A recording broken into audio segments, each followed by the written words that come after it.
धर्म की अधर्म का प्राणियों में विश्व का गो हत्या गो माता की। श्रीमन नारायण। धर्म कौमुदी के इस चलचित्र में आपका स्वागत है। पूर्व चलचित्र में हमने शास्त्रों पर चर्चा की थी एवं यह कहा था कि वेद परम प्रमाण है क्योंकि वे अपौरुषेय अर्थात किसी पुरुष चाहे वह मनुष्य हो या ईश्वर की रचना नहीं। आज इसी तथ्य पर प्रकाश डालेंगे और कुछ मतों का खंडन करेंगे जो इस मत के विपरीत बोलते हैं। अब प्रारंभ करने से पहले हमें यह जान लेना चाहिए कि वेद के प्रामाण्य की रक्षा हमें क्यों करनी चाहिए। वह इसलिए करनी चाहिए क्योंकि अग्निहोत्र साध्य साधन संबंधे श्रुते प्रामाण्यम न प्रत्यक्षादि विषये अदृष्ट दर्शनार्थत्वात् प्रामाण्यस्य। अर्थात प्रत्यक्षादि प्रमाणों से अज्ञात विषय जैसे अग्निहोत्र एवं उसके फल को जानने के लिए वेद एकमात्र प्रमाण है।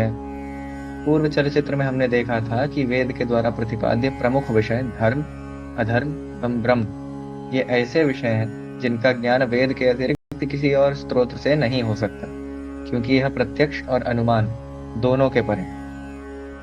भोजन करना, श्वास लेना आदि के अतिरिक्त जो हम मनुष्यों को पशुओं से भिन्न करने वाले कर्म हैं वो हमें वेद जैसे किसी प्रत्यक्षानुमान के परे के स्तोत्र से ही पता लग सकते हैं। यही बात आचार्य कुमारिल भट्ट व्यास के वचन को उद्धृत करते हुए कहते हैं कि अल्पम शास्त्र प्रयोजनम, अर्थात क्योंकि अधिकतर लोकाचार की वस्तुओं का ज्ञान हमें शास्त्र के बिना ही हो जाता है, जैसे श्वास लेना, भोजन करना, परंतु इनके अतिरिक्त पुण्य पाप आदि वस्तुओं के बारे में और परम सत्य अर्थात ब्रह्म के ज्ञान के बारे में वेद का ही आश्रय लेना पड़ता है क्योंकि वे प्रत्यक्ष अनुमान के परे की वस्तुओं पर चर्चा करता है और बिना वेद के प्रामाण्य के स्थापत्य के हम इन आवश्यक विषयों पर चर्चा नहीं कर पाएंगे और पशुतुल्य रह जाएंगे और बस भोजन, विश्वोत्पादन, निद्रा और संभोग में ही रह जाएंगे और हमारा जीवन वहीं खत्म हो जाएगा। यदि हम देखें तो बिना वेद के सभी मनुष्यों के कल्याण का कोई और मार्ग ही नहीं प्रशस्त होता। और यदि हम कह दें कि वेद किसी समय काल में रचे गए थे तो उस समय काल से पूर्व के मनुष्यों के कल्याण का कोई प्रश्न उत्पन्न ही नहीं होता।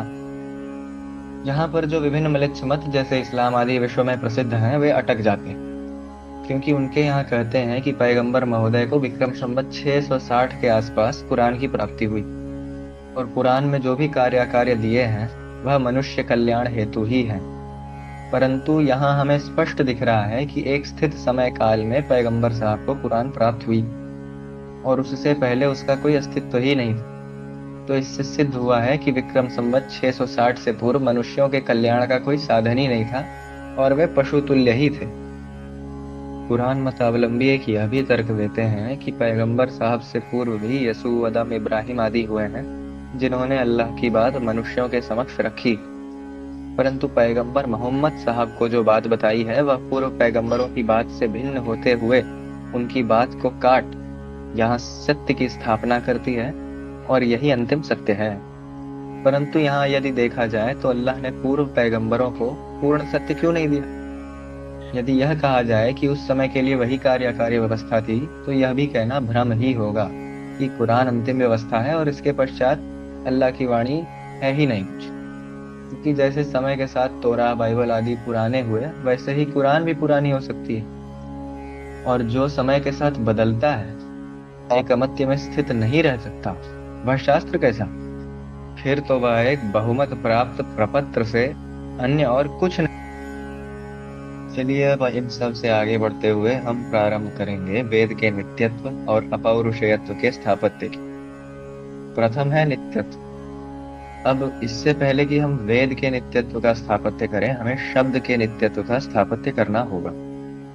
शब्द के नित्यत्व के बारे में पतंजलि अपने व्याकरण महाभाष्य में कहते हैं सिद्ध शब्दार्थ संबंधे, अर्थात शब्द का अर्थ और इन दोनों के बीच का संबंध यह तीनों नित्य।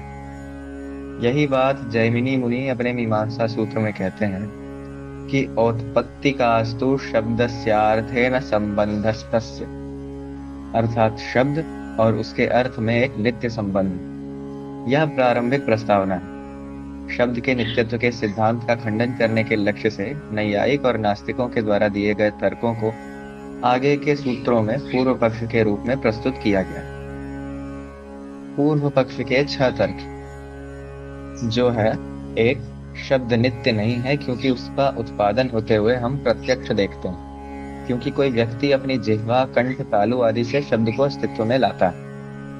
दूसरा तर्क है कि शब्द अनित्य है क्योंकि वे अस्थिर है, अर्थात एक शब्द जैसे ही उच्चारित होता है वह नष्ट हो जाता है। जैसे यदि हम गौ शब्द का उच्चारण करें तो हम गकार का उच्चारण करेंगे, उसके पश्चात अ का उच्चारण करेंगे, फिर उ का उच्चारण करेंगे और अंत में विसर्ग, और यह सब मिलकर गौ शब्द बनाएंगे। परंतु जब तक हम आ का उच्चारण करेंगे तब तक गकार ही नष्ट हो जाएगा, और उसके आगे उ का उच्चारण करेंगे तो आ नष्ट हो जाएगा, और विसर्ग का उच्चारण करेंगे तो उ नष्ट हो जाएगा, और संपूर्ण गौ शब्द का उच्चारण करने के बाद तो वह शब्द ही नष्ट हो जाएगा। तीसरा तर्क है कि शब्द अनित्य है क्योंकि जब कोई शब्दोच्चार करता है तो हम उसको कहते हैं कि सह शब्दम करोति, अर्थात वह शब्द कर रहा है या आवाज कर रहा है। अब यहाँ हमने करोति पद का प्रयोग किया, इसलिए यह सिद्ध है कि शब्द एक कर्म है जिसे किया जाता है। चतुर्थ तर्क है कि शब्द अनित्य है क्योंकि जब शब्दोच्चार होता है तो एक ही समय में भिन्न भिन्न लोगों द्वारा और भिन्न भिन्न स्थानों पर सुना जाता है। इससे यह सिद्ध होता है कि शब्द हर व्यक्ति के लिए भिन्न है, और जो हर व्यक्ति के लिए भिन्न व नित्य कैसे। पंचम तर्क है कि शब्द अनित्य है क्योंकि उसमें संधि आदि के नियमों से बदलाव हो जाता है। जैसे दधि अत्र की संधि कर लें तो वो दध्यत्र हो जाएगा, और ई या में बदल जाएगा, और यदि इसमें बदलाव लाया जाए तो यह नित्य कैसे। फिर अंतिम तर्क ये देते हैं कि शब्द अनित्य है क्योंकि जब अधिक लोग उसका उच्चारण करते हैं या कोई उसको धीरे या जोर से बोलता है तो वह बढ़ या घट जाता है, और जो बढ़ या घट सकता है वह नित्य कैसे। इन आक्षेपों का खंडन करते हुए उत्तर पक्ष में सूत्रकार कहते हैं, अवश्य शब्दोच्चारण में प्रयास लगता है, परंतु यदि शब्दोच्चार हो रहा है तो वह तभी होगा जब वे शब्द पहले से अस्तित्व में था। इससे नित्यत्व का खंडन नहीं होता है। द्वितीय तर्क का कहते हैं कि यदि हम कोई डब्बा खोलें और उसके अंदर की वस्तुएं हमें प्रत्यक्ष ना दिखाई दें, परंतु उसको बंद करने के बाद यदि हम कहें कि इस बक्से के अंदर की वस्तुएं नहीं दिख रही हैं, इसीलिए वो वस्तुएं अस्तित्व में ही नहीं है, तो यह तो मूर्खता ही होगी। वैसे ही शब्दोच्चार होने के पश्चात शब्द आकाश में विलीन हो जाता है क्योंकि वह आकाश का एकमात्र गुण है। आकाश के समान ही अप्रत्यक्ष है, और जब तक हम उसका उच्चारण नहीं करते उसका प्रकाशन नहीं हो पाता। इससे नित्यत्व का खंडन नहीं होता। तृतीय तर्क का खंडन करते हैं कि यहाँ करोति शब्द से शब्द का उत्पादन नहीं परंतु शब्द के उच्चारण को करने की और संकेत किया गया है। जैसे यदि हम कहें गोमयं कुरु, तो इसका अर्थ नहीं है कि गोबर का उत्पादन करो, परंतु यह है कि गोबर का संग्रह करो। वैसे ही यदि हम कहें कि शब्दं कुरु, तो यहाँ शब्द का उत्पादन नहीं परंतु उसके उच्चारण को करने की बात आ रही है। इससे भी नित्यत्व का कोई खंडन नहीं होता है। चतुर्थ तर्क का खंडन करते हुए सूत्र 1.1.15 पर भाष्य लिखते हुए आचार्य शबर सही ही कहते हैं कि आदित्यम पश्य देवानाम प्रिय, अर्थात हे देवताओं के प्रिय। देवानाम प्रिय यहाँ व्यंग्यात्मक रूप से प्रयुक्त हुआ है, और यहाँ इसका अर्थ है मूर्ख, अर्थात हे देवताओं के प्रिय सूर्य को देख। अभिप्राय यह है कि सूर्य एक होते हुए भी भिन्न मनुष्यों के लिए अलग अलग थोड़े ही हो जाता है। ऐसे ही शब्द एक ही है और भिन्न लोग उस एक शब्द को ग्रहण करते हैं। इससे भी नित्यत्व का कोई खंडन नहीं होता। पंचम तर्क का खंडन ऐसा है कि दध्यत्र में दधि और अत्र दोनों उपस्थित है। किसी शब्द का नाश या किसी शब्द की उत्पत्ति नहीं हुई है, वे वही शब्द है। जैसे हम भले जल से भिन्न मान ले हीम को, परंतु अंत में तो वह जल ही है, और हीम एवं जल में कोई भिन्नता नहीं। इससे नित्यत्व का खंडन नहीं होता। और अंतिम तर्क का है कि जब अधिक लोग शब्द का उच्चारण करते हैं तो वहां शब्द की वृद्धि नहीं होती परंतु नाद की वृद्धि होती, वॉल्यूम। इससे भी नित्यत्व का कोई खंडन नहीं होता। तो अब हमने शब्द के नित्यत्व का स्थापत्य कर दिया। आगे हम वेद को नित्य सिद्ध करेंगे। अब यहाँ जैसे हमने देखा कि शब्द तो नित्य है, परंतु वेद का नित्यत्व थोड़ा अलग। नित्यत्व के दो अर्थ ग्रहण किए जाते हैं। प्रथम है नाश रहितत्वम नित्यत्वम, अर्थात जिसका नाश नहीं हो वह नित्य है। अब यहाँ हम देखें तो वेद के वाक्य नाश रहित नहीं।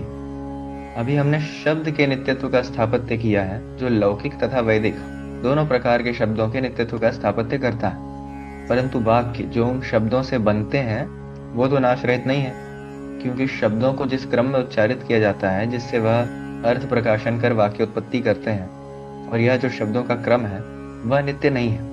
इससे सिद्ध है कि नाश रहितत्वम नित्यत्वम यहाँ पर मान्य नहीं है। तो क्या है? तो यहाँ यदि हम देखें तो वेद के वाक्यों में एक निर्धारित क्रम होता है और वह क्रम अपरिवर्तनीय होता है। जैसे अग्निमीड़े पुरोहितम या इके तोर्जेत्वा में यह कल्प हो या इससे पूर्व का कल्प हो या अभी से बाद का कल्प हो, ब्रह्मा को वेद उसी वाक्य क्रम में मिलेंगे और उसी शब्द क्रम में प्राप्त होंगे और आगे भी परंपरा से वही वाक्य क्रम चलेगा। यदि यहाँ कहें कि अग्निमीड़े के स्थान पर वहनी मीड़े कर दिया जाए, क्योंकि वहनी और अग्नि का एक ही अर्थ होता है, तो यह सही नहीं, क्योंकि फिर वह पौरुषेय और अनित्य हो जाएगा और वेद में परंपरा से अग्नि ही कहा जाता है। और यहाँ यदि कहें कि अग्निमीड़े पुरोहितम मंत्र के बाद सूक्त में अग्नि पूर्वे भिरुषि भी मंत्र ना बोलकर उपत्वाग्ने मंत्र बोल दिया जाए तो वह भी ठीक नहीं है, क्योंकि यह भी वर्णानुपूर्वी वैजात्यम नास्ति वेदस्य भाव के विरुद्ध जाता है। तो यहाँ नित्यत्व का अर्थ है वेद की अवैजात्य शैली जो सदा एक ही क्रम में रहती है।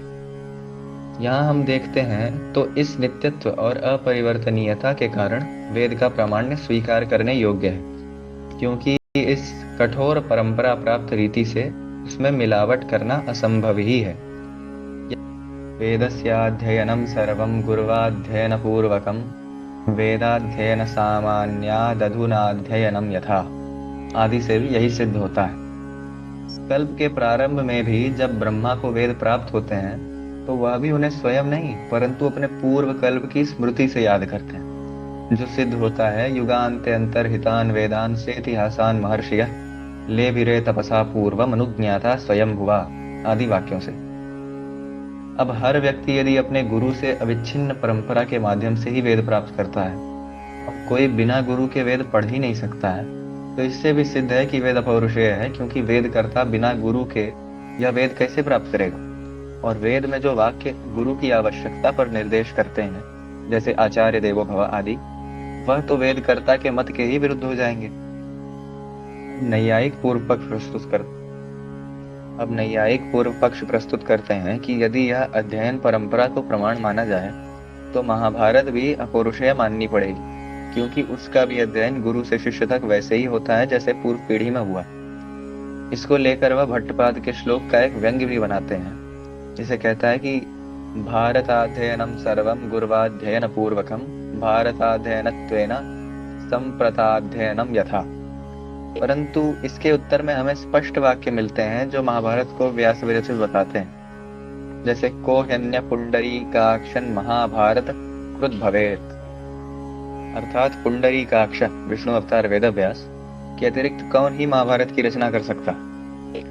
पर यह वेद के कुछ वाक्यों का भी उदाहरण देते हैं जो परमेश्वर से वेद उत्पन्न हुए ऐसा वर्णन करते हैं, जैसे ऋचः सामानि जग्निरे आदि। परंतु यहाँ हम पौरुषेयत्व को जानना पड़ेगा कि यह पौरुषेयत्व है क्या।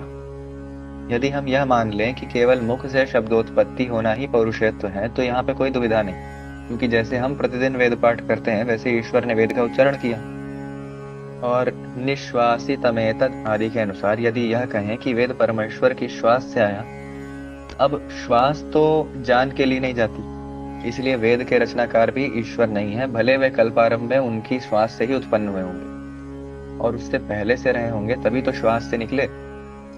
तो इससे हम यह जानते हैं कि वेद का कोई प्रारंभिक कर्ता या वक्ता ज्ञात ही नहीं।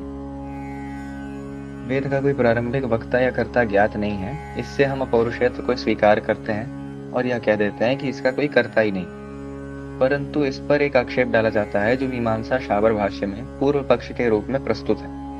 वह है ननु चरवृत्तत्वात् प्रत्यक्षस्य विषयो भवेददानीन तनानाम, अर्थात क्योंकि वह बहुत पुराने समय में रचित हुआ है, इसी कारणवश उसके कर्ता की स्मृति ना होना भी संभव है। इसके उत्तर पक्ष में पूर्व कहा जाता है न हि चरवृत्तः सन्न स्मरयेत न च हिमवदादिषु कूपारामादिवद स्मरणं भवितो महर्ति पुरुष वियोगो हि तेषु भवति देशोत्सादेन कुलोत्सादेन वा। यदि हम इसे और स्पष्टता से समझने का प्रयास करें तो मान लीजिए कि एक गांव में एक कुआं है और वो कूप जो है वो बहुत पुराना है। अब किसी बालक को उसके बनाने वाले के बारे में जानने का मन किया। उसने गांव में सबसे पूछा, परंतु सबने कहा कि ये उनके जन्म से भी पूर्व का है। और जब उसने गांव के सबसे वृद्ध पुरुष से पूछा तो उन्होंने भी कहा कि हमारे दादा के समय से ये कूप वहीं पर स्थित है। तो अब कूप को बनाने वाले का नाम यदि याद ना हो तो या ये कह दें कि वो भी वो पुरुष है। अवश्य किसी ने तो भूमि खोदकर उस कूप का निर्माण किया ही होगा। वैसे ही वेद के अति प्राचीन होने के कारण उसके कर्ता का ज्ञान नहीं है। इसका यह अर्थ नहीं हुआ कि उसका कोई कर्ता ही नहीं है या पूर्व पक्ष। तो इसका उत्तर है कि नहीं, क्योंकि कूप का कार्य केवल जल निकालना है। साधारण लोगों को उसके कर्ता से कोई लेना देना नहीं है।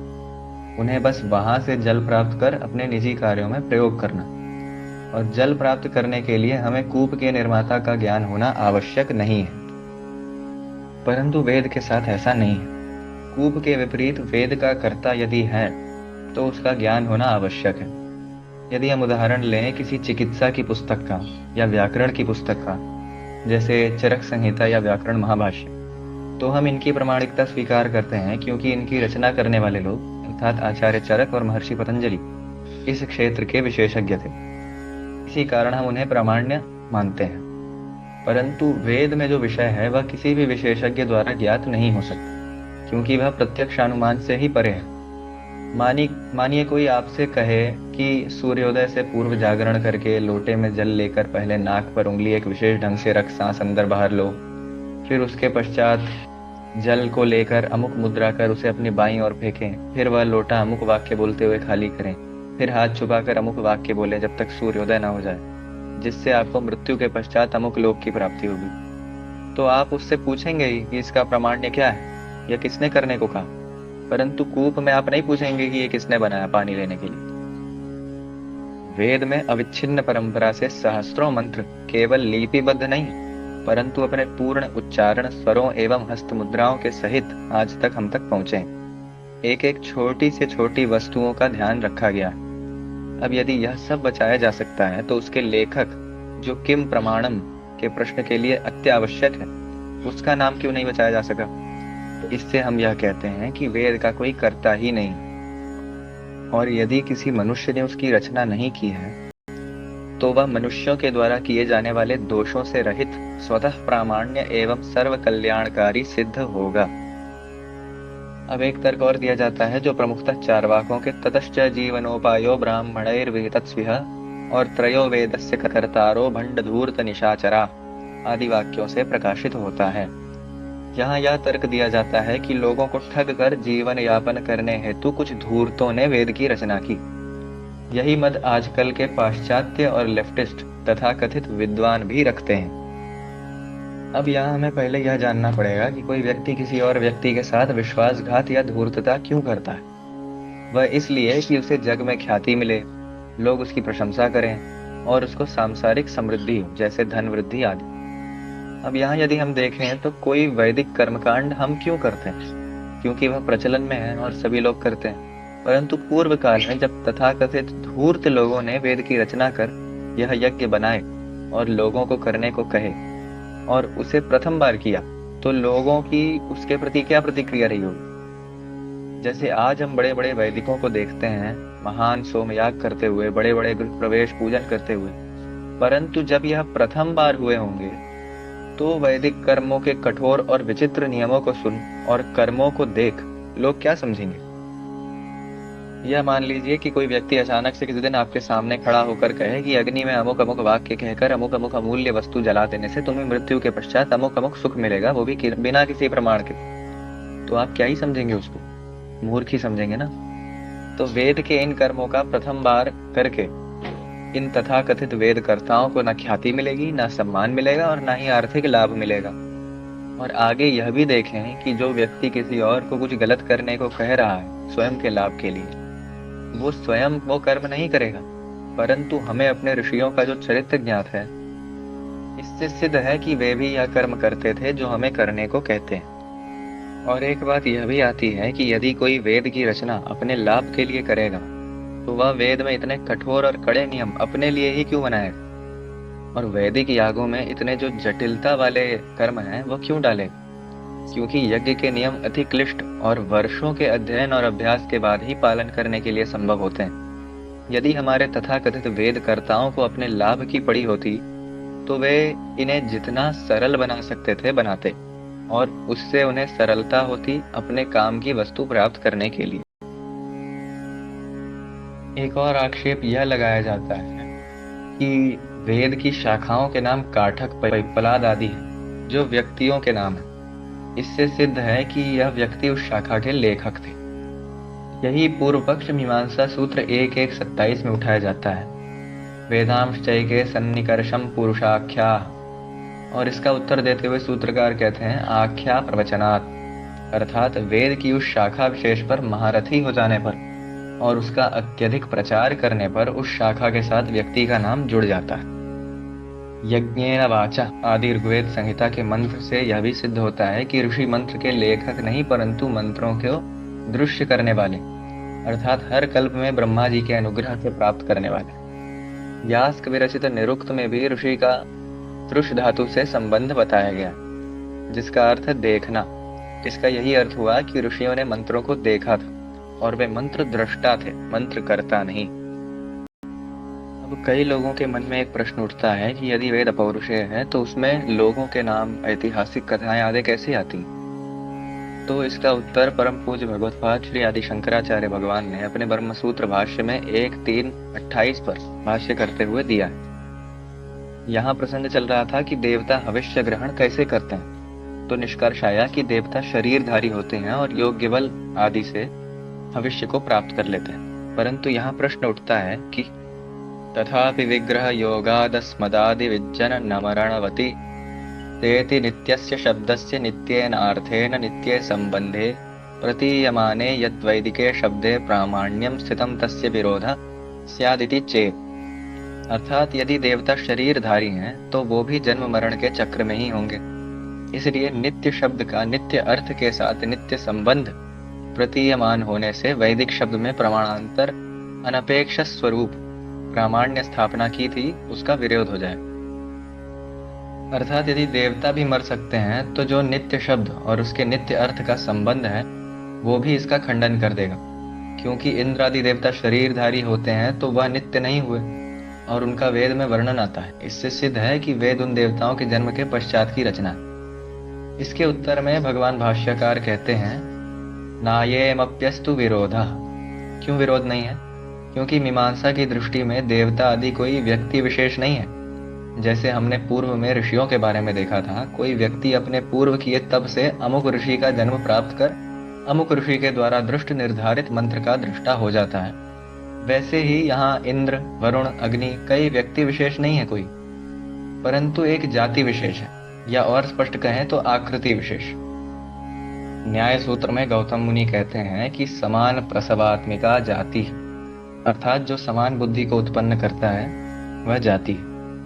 जैसे गो और गोत्व के बीच का संबंध नित्य है। गोत्व अर्थात गो के लक्षण, जैसे पीठ पर गुंबद, सींग, लटके हुए कान आदि।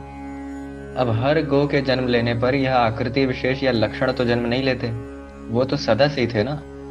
तो हर गो के नए जन्म लेने से गौ शब्द की अनित्यता सिद्ध नहीं होती, क्योंकि गौ शब्द गोत्व को दर्शाता है, ना कि किसी विशेष गौ को। वैसे ही वैदिक वाक्यों में वर्णित देवताओं के नाम किसी व्यक्ति विशेष को नहीं, परंतु उस पदवी के गुणों को दर्शाते हैं। जैसे इंद्रो विश्वस्य राजति वाक्य में इंद्र की पदवी को विश्व का राजा बताया गया, ना कि इंद्र नामक किसी व्यक्ति विशेष को। याग आदि कर्म करने से व्यक्तियों को कल्पांतर में इंद्र आदि देवताओं की पदवी प्राप्त हो जाती है। इसको और स्पष्ट समझना हो तो तैत्तिरीय ब्राह्मण के तृतीय प्रपाठक के प्रथम कांड के चतुर्थ अनुवाक में कथित है कि अग्नि ने कामना की कि वो देवताओं में सर्वश्रेष्ठ अन्न का भक्षण करने वाला बने, परंतु अग्नि तो पहले से ही देवताओं में सबसे भयंकर भक्षक है, क्योंकि अग्निर्वै देवानाम अन्नदः। तो अग्नि ने ही अग्नि बनने की कामना कैसे की? इसका उत्तर आचार्य सायण अपने भाष्य में देते हैं, अस्मिन् कल्पे सर्वेषां प्राणिनां देहपाक प्रकाशकारी यो अयम् अग्निर्दृश्यते सोऽयम् अग्निः पौर्वस्मिन् कल्पे मनुष्यः दैवत्वपद प्रापकम कर्मानुष्ठायस्मिन् कल्पे एतज्जं लब्धवान। अर्थात इस कल्प में जो अग्नि समस्त प्राणियों के शरीरों को पकाती हुई दिखाई देता है, वही अग्नि पिछले कल्प में एक मनुष्य था, जिसने इस अनुवाक में वर्णित इस इष्टि याग को किया और अगले कल्प में अग्नि का जन्म प्राप्त किया। इसलिए कथित है कि अग्नि ने अग्नि बनने की कामना की, क्योंकि यहाँ जो अग्नि शब्द प्रथम प्रयुक्त हुआ है वह पूर्व कल्प में मनुष्य, जो इस कल्प में अमुक इष्टि करके अग्नि के पद पर प्रतिष्ठित हुआ है, उसके लिए प्रयोग हुआ है। और जो लोग कहते हैं कि वेद में कुछ कथाओं और ऐतिहासिक घटनाओं का वर्णन है तो वह पौरुषेय और नित्य कैसे हो सकती हैं, जैसे दाशराग्नि युद्ध जो ऋग्वेद शाकल संहिता के सप्तम मंडल में प्रमुखता वर्णित आता है, जहाँ पाश्चात्यों का मत है कि यह पख्थास, भलानस, यक्षु आदि वैदिक या वैदिक कबीलों का, जिनसे भारत कबीले का राजा सुदास जो थे उन्होंने युद्ध किया था, उसका वर्णन आता है। परंतु यहाँ हम यदि मंडल 7 सूक्त 18 के 17वें मंत्र पर आचार्य सायण का भाष्य देखें तो वे हर एक कबीले के नाम के, तत्कथित कबीले के नाम के अर्थ को समझाते हुए कहते हैं कि पख्थासः पथा हविषाम पाचका, भलानस भद्रमुखा, भलेति भद्रवाची, अलीनास अलीना, तपोभिरप्रवृद्धा इत्यर्थः, विषाणयः कुंडनार्थम, कृष्णविषाणहस्ता, दीक्षिता इत्यर्थः, शिवास शिवाः यागादिना सर्वस्य लोकस्य शिवकरा, यागेन ही शिवम भवति लोकस्य। अर्थात पख्थास वो है जो हवि को पकाता है, भलानस वो है जो भद्रमुख है, अर्थात स्वस्ति वाचन में भद्रं करणे भी आदि मंत्र का प्रयोग करता है या शुभ वाणी बोलता है। विषाणीन वो है जो कृष्ण मृग के सींग से खुजली करता है, क्योंकि दीक्षित को यज्ञ में बैठकर केवल कृष्ण मृग के सींग से ही खुजली करने की अनुमति है आदि। अन्य तथा कथित कबीलों के नाम को भी वो यजन के संदर्भ में ही समझाते हैं। एक और नाम आता है यक्षु, जिसका अर्थ स्वयं निरुक्तकार श्री यास्क कहते हैं कि यक्षु यज्ञ कुशला, अर्थात यक्षु वे है जो यज्ञ में कुशल है। यह और इसके अतिरिक्त अनेकानेक कथाएं जो वेद में आती हैं, उन्हें देख के वे भले ऐतिहासिक घटनाएं लगती हैं, परंतु मीमांसा की भाषा में प्रकृति अर्थवाद या पुरकल्प भेदात अर्थवाद कही जाती हैं, जो केवल वैदिक कर्म की स्तुति करने हेतु, जैसे यहाँ महाराज सुदास के अश्वमेध यज्ञ और अन्य किए यज्ञों की प्रशंसा की गई है कि अन्य यजमान भी वे यज्ञों को करें। और यह भी एक तथ्य है कि पूरा संसार वैदिक शब्दों से ही बनता है, जो कि एत एति च प्रजापति आदि मंत्रों से सिद्ध भी हो जाता है।